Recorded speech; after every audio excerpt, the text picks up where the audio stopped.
2026年6月，邊3個上升星座最有機會呢？第一個係上升巨蟹，木星仍然喺你嘅命宮，呢個係個人魅力同埋機會被放大嘅位置嚟。你可能會俾好多人見到，亦都容易啲遇到貴人。雖然咧朋友同埋團體之間可能會有啲雜音，但係你主場嘅力量依然好強。第二個就係上升天秤，木星喺你嘅事業宮，代表工作、名聲、職位同埋專業形象都有提升嘅機會。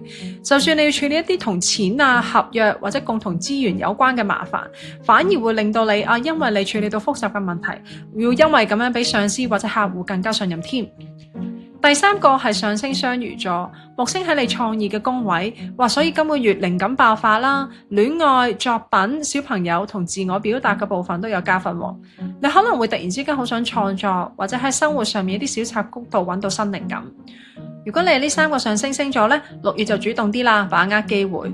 想睇12上升星座嘅運勢，可以去我 YouTube 正片睇，又或者更深入嘅版本呢會放喺 Patreon 會員度㗎。